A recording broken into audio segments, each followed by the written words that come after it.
get more relaxed, have some fun with it, and I hope everybody has fun with this. So let's start with the introductions, and I'll start at the end. When we first advertised Pamela Sue Martin, we started getting phone calls. Very excited people were that she was going to be here. And I'm sure she's going to remember this festival because last night she got to see Cloggers for the very first time, I believe.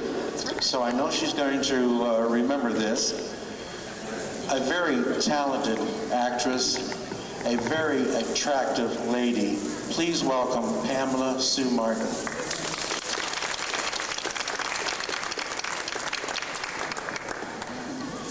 And the next guest, where's Charlie? Charlie, Elizabeth's husband. Charlie, I've got a confession to make, and I hope you don't mind me saying it. I think I've fallen in love with your wife. But I think everybody else has too this weekend. She has been such a delight. And if you saw her last night as Luann Poovey up here singing, that whole thing was her ideal to do. Because she wanted to do something for the fans here. She wanted to do something for this festival to make it special. And she did, and I know we'll always remember that. Please welcome Elizabeth Macray. Thank you so much. This next lady is a dear friend of mine. And, when you go to put a show like this together, there's a lot of celebrities that we could have here. But we try to pick ones that we know that are good with the fans, that will enjoy their time here. But not only that, I wanted people to know what kind of a lady Julie Parrish is.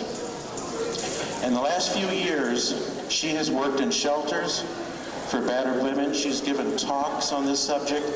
She has done quite a lot and been through quite a lot. And I wanted everyone to know that, and I think they do know that now. Please welcome Julie Parrish.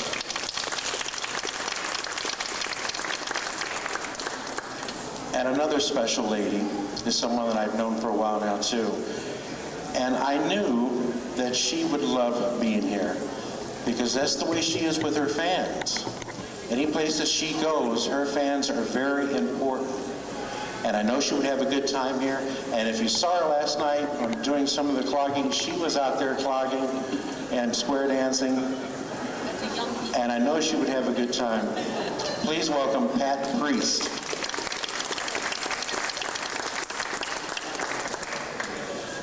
And now, you want to talk about someone that is excited up here with this man here. How he ever said yes to come here, we are so thankful for, and I can't begin to tell you. This is a TV pioneer. This man has done so much for just a comic genius.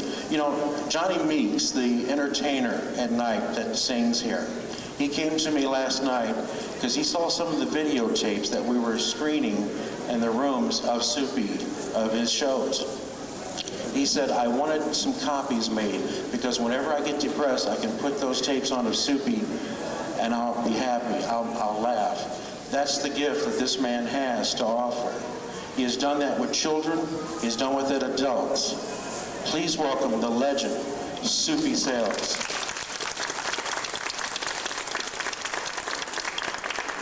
Okay, let's start this out. Let's start this out with Mr. Soupy Sales. And that is, Soupy, how did you get your name, Soupy Sales? Well, excuse me, I swallowed a shot glass last night. It was a nickname in the South. Yeah, I was born in Frankfort, North Carolina, because I wanted to be near my mother. And everybody had nicknames. If you were heavy, they called you fat. If you were thin, they called you slim. I said, thank God I wasn't born in Louisiana. But nicknames, my name was something. And they call you Soup Man, Soup Bone,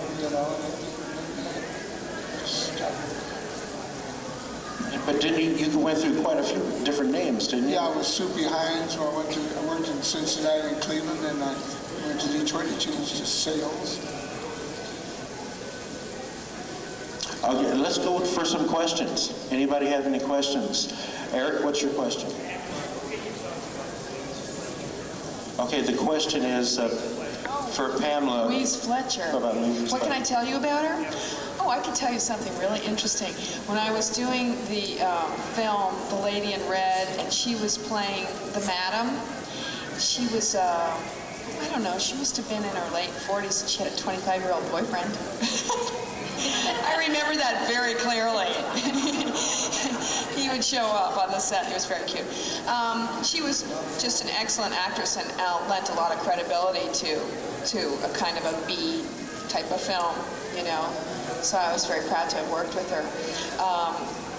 And she had just won the Academy Award recently, too. So, yeah. I don't know that much else, but that's just a little inside stuff.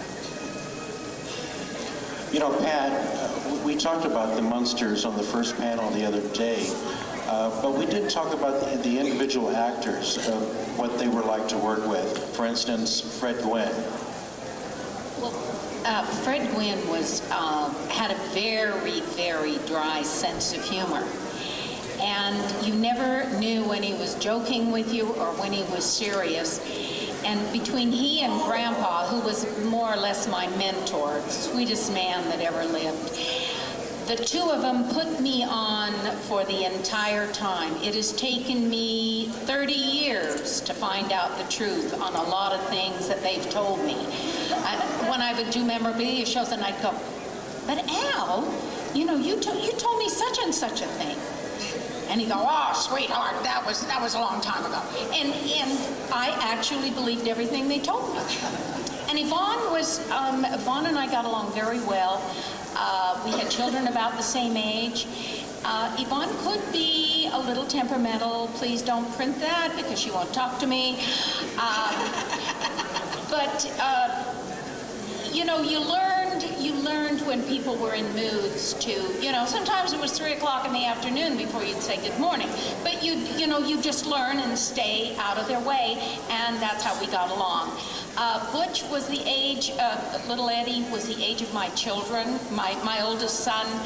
And even when I go out and do memorabilia shows, I always think of Butch as my son, and I'm always telling him what time to come in and what he should do. And he was just a very sweet kid when we worked with him. How do they feel about the makeup, the daily grind of putting all that makeup? Because you didn't have to worry about that. They didn't like it. It was really a chore for them. It was very, very hard on their skin. And it took Uncle Herman 2 hours to get into his makeup and an hour to get out of it. At least I could get in my car and go home on the freeway.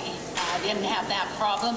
And it only took me about 20 minutes. And talking about Butch Patrick, I don't know if Soupy remembers this or not, but you did a film with Butch Patrick. Two Little Bears. First movie I ever done. Well, also with Eddie Albert. What do you recall about that movie? Well, it was a wonderful movie. It's the first movie I'd done. George W. George produced it. His father was Rube Goldberg, and Randy Hood directed it. He was married to Yoshi Umeki, and it's a family movie. 2 kids, Butch Patrick. I believe Brenda Lee was also. Brenda Lee's first movie. She got $50,000, and she sang a song, and they said, we gave her $50,000 to sing a song. And she had an accent that she was Eddie Albert and Jane White's daughter. And she had a different accent than they did. And Spider Scores took over Tracy Fox. He went crazy. He paid her $50,000.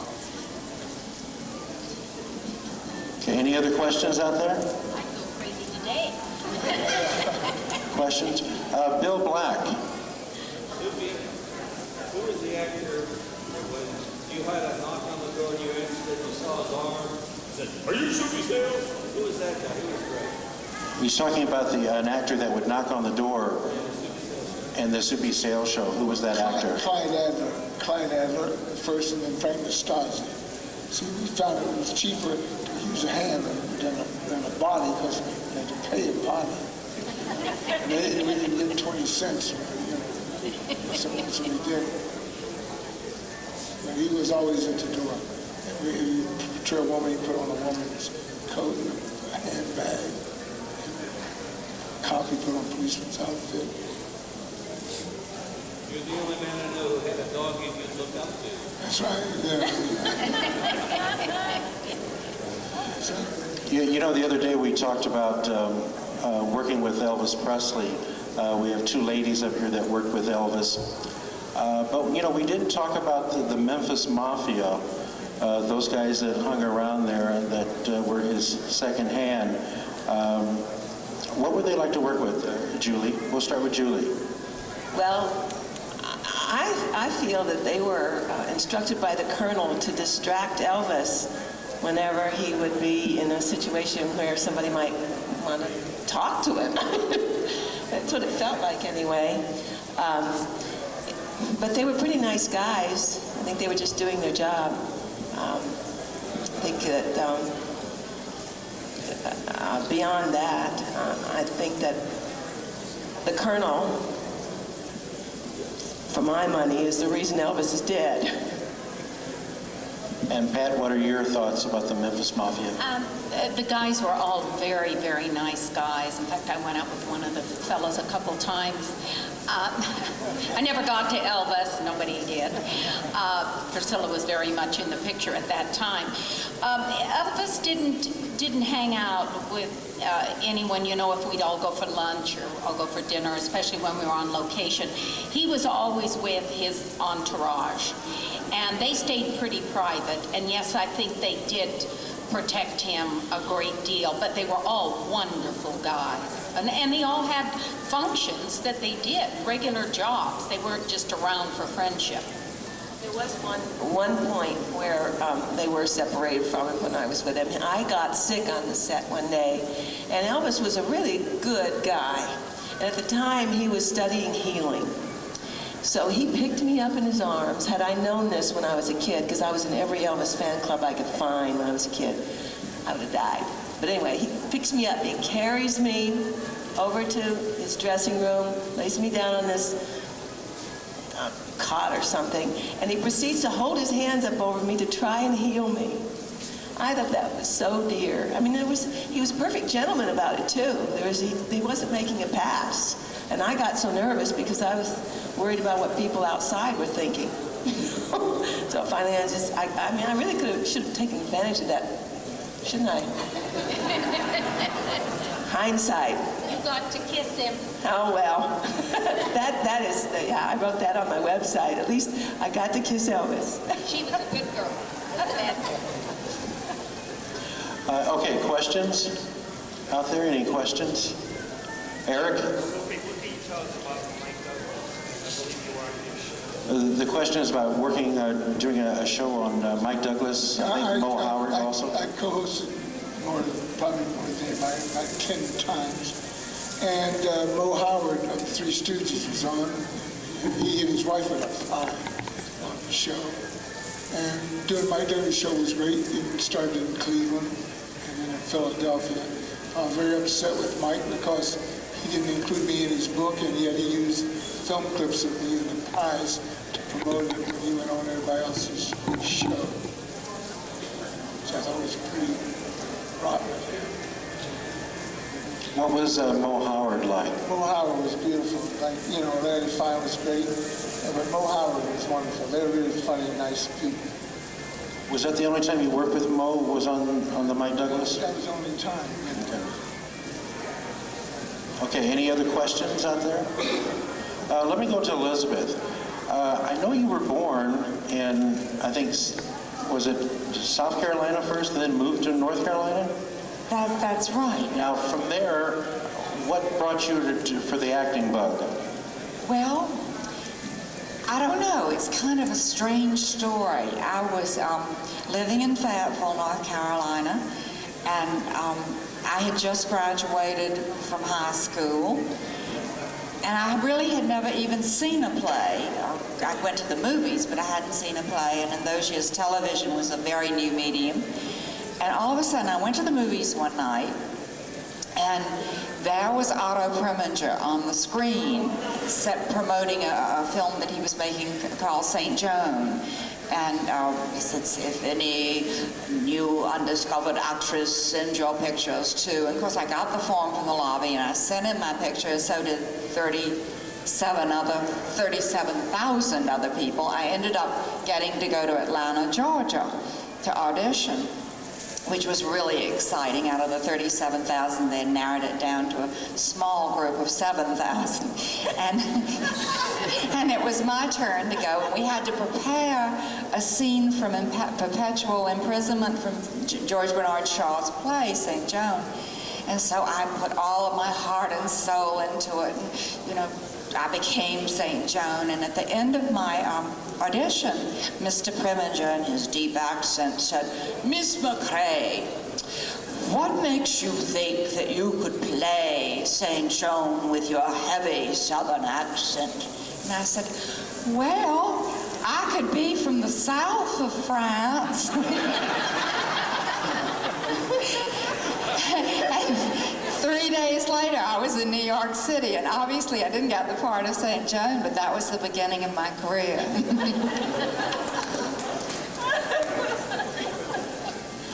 Pamela, you know, we talked the other day about the Poseidon Adventure, but we didn't talk about the special effects. Maybe you could give us a couple of the secrets, because I know that at one point when the ship turned upside down, you're hanging up on a table. Yeah, I was. So maybe you can give us a little, some secrets how all that was done? Well, that actually wasn't a special effect.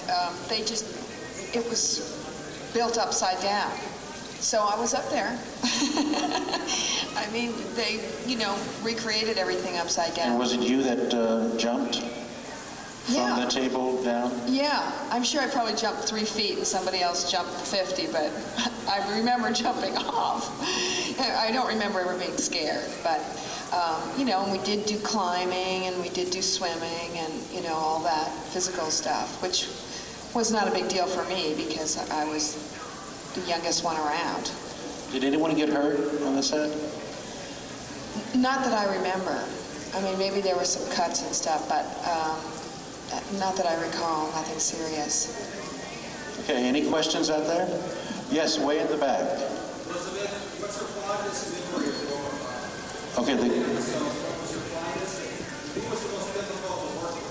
okay, the question is for Elizabeth, your fondest memory of working on Gomer Pyle and someone that's the most difficult working with.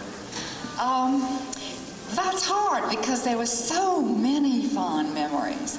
I mean, the whole crew, it was like family. Frank Sutton, Jim Neighbors, Ronnie Shell, Barbara Stewart, everybody was just great, and the directors and the writers and the producers. But I guess my fondest memory was when I first came on the Gomer Pyle show had been on for 2 seasons before, and everybody, basically the cast had been working together with the crew for that period of time. And you know, when you're coming on at somebody else's show, it's one thing if you go on as a guest star and you do that week's episode and then you leave, but this was, you know, we were hoping was going to go on, and which it did for 3 more seasons. They made me feel so welcome, and most especially Jim Neighbors. He was just, and is, the most wonderful, warm person. And I don't know, because Luann she was born, really, when I met Jim Neighbors, a Gomer, because his Gomer just made it easy for me to be Luann. The chemistry was right between us. So I think it was just that ongoing warmth and love and acceptance and the honesty of the show, the integrity of the show, and of course it had been a spin-off from Andy Griffiths. So, and I'd done an Andy before that, but it was a wonderful, wonderful experience. And as far as the most difficult, I guess the most difficult person to work with on that show was an actress by the name of Elizabeth Macray, and she was terrible. That's me, of course. And what I mean by that is, as anybody that was here last night knows, that I cannot sing. I mean, that's the best I can do. That was not a performance. That was me. And so here I had to sing these songs good enough so that it would be believable that I was working at the Congo Club. And that was really hard to do because, and I remember at one point, the second song after that old black magic was something called All or Nothing at All. And I just couldn't even get it close enough to make it work. And so Andy Griffith was on the set, and Andy and Gomer, Jim and Andy, was standing behind the camera going, oh, or nothing at all. And I'd go, oh, nothing at all. You know, it just... They said no, and we kept going, and you know, we had some wonderful outtakes from that. But so I have to say, the most difficult one was myself, fighting with myself, but I loved it. Did you ever record a record? Well, actually, the next episode, which was Luann Poovey Sings Again, they decided maybe I should pre-record because they could sort of mix it up. You know how they do in recording studios. But they had not include the big formal orchestra into this. And so here are these professional musicians, and Wally Pop, our music director, came in, and Earl Hagen, and we were all standing there, and they hadn't told them that, you know, this poor girl can't sing. So I started to sing, and all the looks, they were going, that poor girl. And you know, Danny Thomas happened to walk by because his soundstage was next door, and he came in and he said to Wally, he said, Wally, come over here. He said, you know, that's a real tough song for a young singer. Maybe you could start out with something simpler. We got it done, and then the second episode, I lip-synced those three songs, Stacey Ball and was it all? I can't remember what they were, but anyways, I Got You Under My Skin was my favorite one. Body and Soul. So yes, I have cut a record. I also broke it. Okay, a question, that gentleman right there.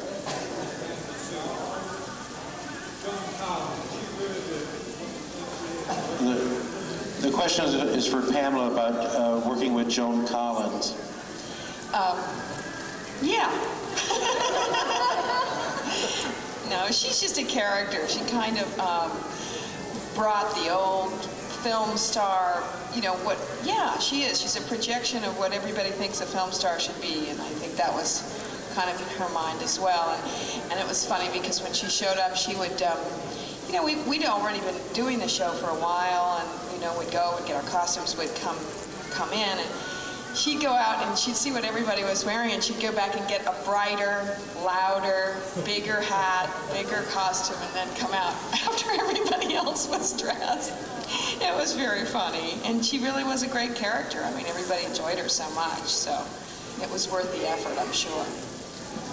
Pamela, you also hosted Saturday Night Live one time. What was that like? Saturday Night Live was a real pressure cooker. It was, you know, I remember showing up and meeting the producers on the first day, and they said, well, so what can you do that's funny? And I said, well, I thought that was your job. And it was just kind of that's where we started. And they write about 500 skits. You know, everybody works on the show, and you pretty much audition them on a Tuesday. On a Monday, everybody writes skits, including you, and then you audition them on a Tuesday, and then the producers decide what's funny, and then they kind of just start working them out Wednesday and Thursday, but there was no director, and it was just kind of it's a real crazy thing, and all these wild comedians were in their own cubicles kind of putting out this work. You know, and about Friday night, I got a monologue that I was going to supposedly say, and it wasn't very good. And so we worked on redoing that, and did that at the last minute. And I thought my heart was going to burst open. I mean, I hadn't done stage work at that point. I've done quite a lot since. But to walk out on stage when they go, and it's Saturday Night Live with, you know, and you hear that voice, and all this noise, and you know you're walking out to 20 million people live. It was really intense. Well, but it was fun, and I survived it, so. But most of the work that you've done, I believe, has been drama, hasn't it? I'm sorry? Most of the work that you've done has been drama? Yeah, but since then I've done a lot of comedy and theater, and I really enjoy it. It is my favorite medium at this point. I think I've learned to laugh at myself as I've gotten older, and I just enjoy it more. We did actually do a sketch on Joan Collins in the monologue. And I pretended that I was going to show everybody pictures of her before makeup, and then I'd say, oh no, I can't show them, and I did a thing like that. And then Jim Belushi was dressed up as Joan Collins, and I said, well, she's here in the audience, and he did a thing. It was very silly, but it was fun. Okay, any questions on that? No questions? Let's go to Soupy then. Soupy, something happened on one particular New Year's Day on the Soupy Sales show. I think you believe you got into a little trouble for something that you said. Oh yeah, this was the most famous minute ad-lib in the history of TV, because it not only proved how powerful an audience was, it got me suspended for 2 weeks. It was 5 minutes before 7 on New Year's Day night, and we were in a commercial, and the director came on and he says, I have a minute when you come out, what do you want to do? I was writing all the shows. If I could save a bit for the next day, I'd do it. So I'll do something. So I walked up to the microphone and went, hey kids, last night was New Year's Eve. Your mom and dad were out having a great time. So I write, you work hard all year long, have your bedroom to sleep. Once you tiptoe in the bedroom, and you'll see your mom's pocketbook on the floor, your dad's pants. Once you tiptoe, go in your dad's pants, your mom's pants. So like a green piece of paper, pictures of guys with beards. You take all those pieces of paper, put them in an envelope, you write Soupy Sales, Channel 5. You know what, I'm going to send you a postcard from Puerto Rico. And we all laughed. When home came next week, we had $80,000. I said, boy, she's better to work. You buy a minute commercial going there, and idiots send you money. Well, I walked in one day and he said, the executives like to see. She was after shut. Right, raise. Something like 10 attorneys and the vice president, John Manager said, did you go on the air on New Year's Day night and tell the kids my mother's pocketbook, father's bought she goes $80,000. You want to carry Tommy shop. $80,000. He says, you're suspended for 2 weeks. And of course, people rose up. People came around through pain and AIDS and station. That was my family. But it worked out really good. It was the best thing that happened. How important, how much power do the sponsors have in those days with your show? Well, back in those days, the sponsors, we didn't have really, the sponsors had to be done earlier, like when I would do the Hennessy show, sponsored by Chesterfield cigarettes. Back in the 60s, going back to the stations. So they didn't have anything to do with it in the early days.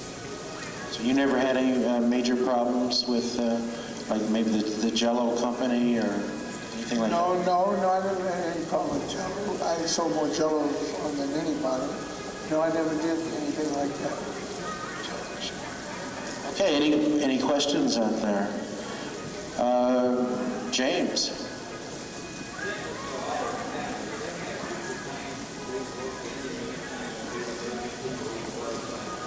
Okay, the question is for everyone. We'll go down the line here. We'll start with Soupy. What future plans? Any more TV, movies, anything? Well, I just finished a movie before I came here. Wednesday night, I finished a movie in Hartford, Connecticut called A Little Bit of Lipstick. It'll be out next spring. And a movie coming out called This Train to Cincinnati. This year comes out this fall. And another movie called Behind the Scenes, which I did. It just got rave reviews at Cannes Film Festival. Did a movie directed by Christopher Coppola called Palmer's Pickup with Robert Carradine and Parrish. I got 4 movies. And also, at the first year, Roger Corman has a show started on the sci-fi network called Black Scorpion. So I have a recurring role in that. Have you ever written your autobiography? Have you done that? I'm working on it right now. Very good, very good. Okay, let's go with Pat, future plans. I kind of live every day just as it comes. I'm glad there's another one after that. I'm retired, and I have given up quantity of life for quality of life. And about all I do memorabilia shows, and I do occasionally a talk show here and there. And that's about it. If I wanted to work again, I'd probably have to move back to LA. So I guess I'll just be Marilyn Munster's grandma.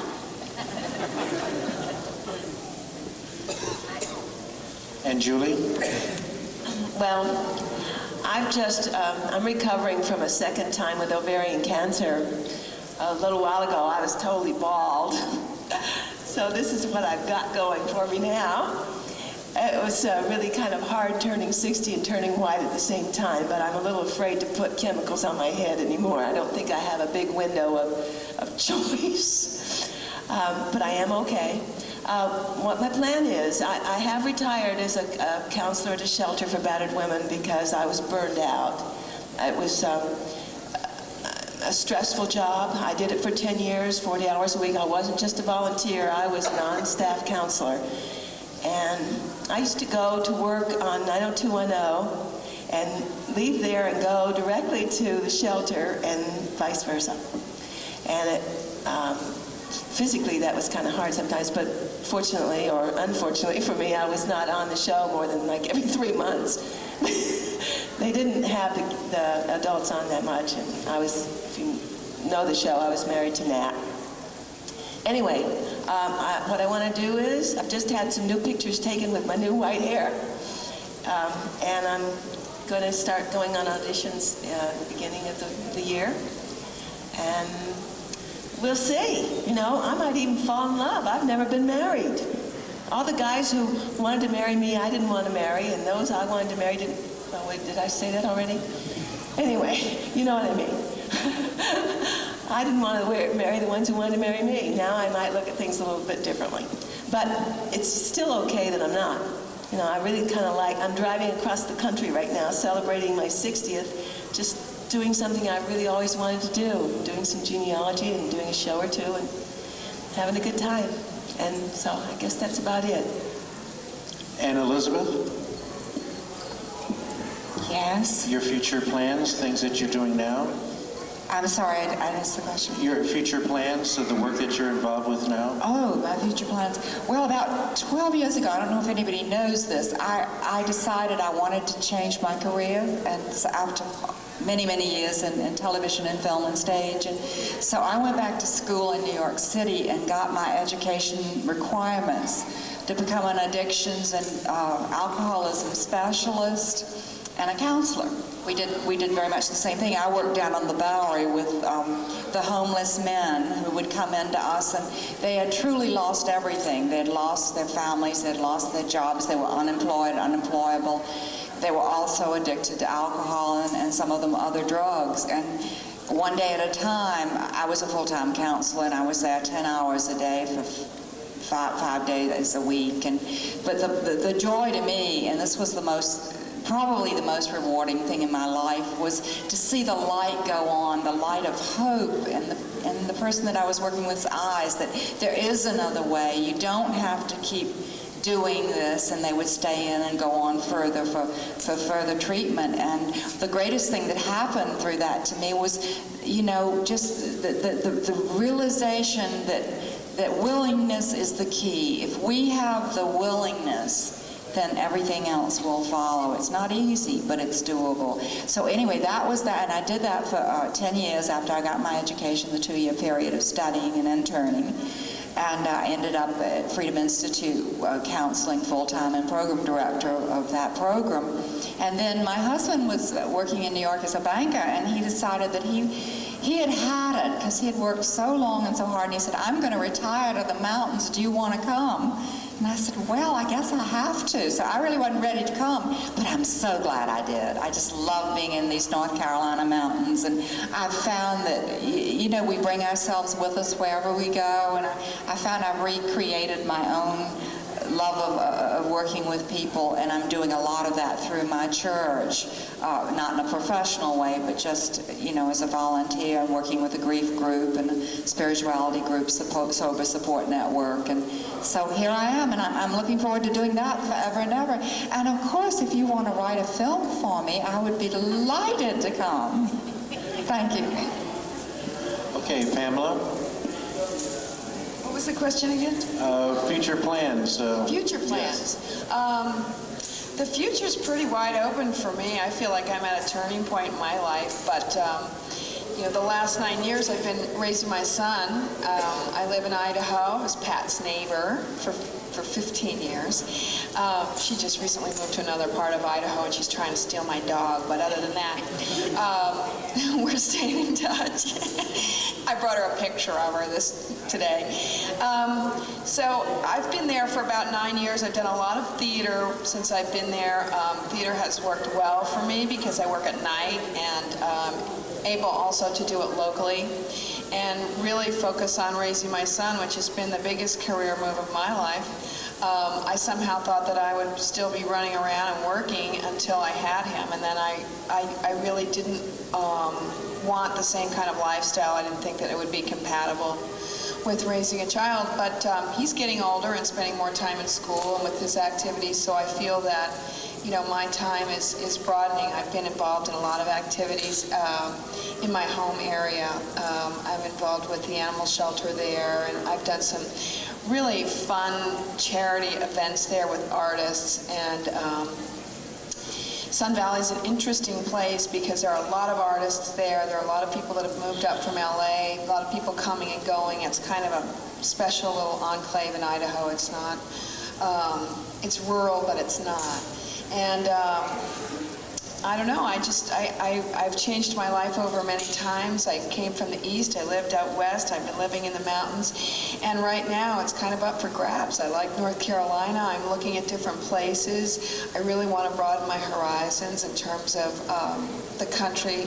I like to travel a lot, I like to show my son different parts of the world. We like the ocean. I'm considering going back to work in Southern California, although it's not a definite. And out of the blue, in the midst of thinking about different options, a friend of mine, I recently did a independent film for a friend in Phoenix, and it was a comedy, and I co-directed it with him and starred in it with him, and it was a lot of fun to do. And he said, you've got to see this website, or, you know, what's on your name in the computer. And I said, okay. So he punched it up, and there were all these different websites that people had made, and one of them was made by a lot of fans, and they said, we miss you. And it was really sweet. When are you coming back? When are you going to work? And then out of, in the last 3 weeks, Extra, Entertainment Tonight, and Fox Network News all came up to Idaho to talk to me about what are my future plans and am I going to go back to work. And as anybody in this business knows, it's just kind of a big wide open space, and you never know what's going to be filled or how it will happen, but I'm certainly open to it and open to whatever the future holds. How would you feel if your son wanted to go into acting? I want my son to do whatever turns him on. And right now, he did do a local play, and he was adorable in it, and he's really interested in science and lots of different things, and I just don't have any idea. It would be fine with me. I don't see that necessarily as being his main focus, but if it is, I think he'd be fine. He's got a really strong sense of himself, and he doesn't really, nothing really phases him, you know. I don't think he'd get lost in it. He's almost, well, some people say he's like a little boy, but a 64-year-old man at the same time. And they say you get just what you can handle, and I have a little angel there hanging out with me. He's really easy and a lot of fun, and I'm very fortunate. He's so bright, I have difficulty talking with him. You know, we were talking earlier about recording a record. Soupy recorded a song called The Mouse, became a major hit. Can you tell us how that song all came about? Well, let's see. We sold 1 million records. If you didn't get one, you see me, I'm sure I got 900,000. You know, it was a thing I started in California. I don't know, it was something about different dances, the rabbit, you know, and the Indian, and one day the mouse, and all sorts of stuff. And I would do a few seconds of it to the end of a Bobby Darin. When I went to New York, he said, we ought to write a mouse song. I said, okay. And I wrote a mouse song, and I recorded it. Big hit. Written by the same 2 guys who wrote all the Frankie Valli's. Sandy Sandy Lizard and Eddie Randall. Were you surprised of the major success of it? Yeah, I'm always surprised at anything I do.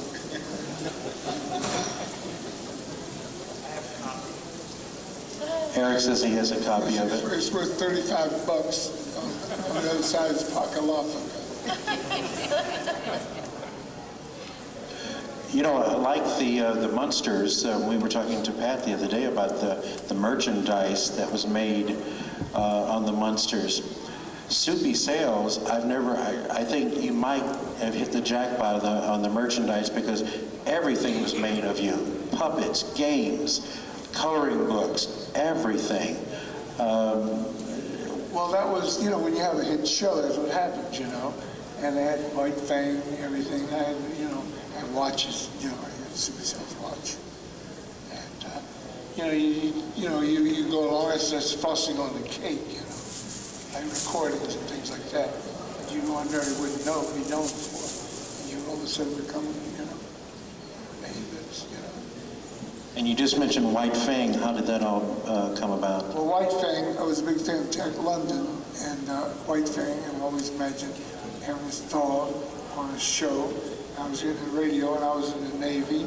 I was a chaplain's assistant aboard a ship. 400 guys changed religions. One night I was playing Hound and Baskervilles, and Hound, come on, there's White Fang. I stole that record, took it back to Hunting, West Virginia. And I would do my show and play the thing. I'd kick over waste baskets. So he was attacking me. And that was it. And I used it off camera as a system. When I went to Detroit, someone stole the record. One of the engineer's wives made a white glove for Clyde Adler. Clyde Adler was a stagehand, but I went, hey, that's wonderful. Because the more you can do, the better off you are. And I just, utilized it. It was a big success. Big success. White Fang, and a year later, somebody said, you'll have a sweetheart. And Black Tooth came out. And Detroit was very big for me. Okay, we get any other questions out there? Yes, this lady right here.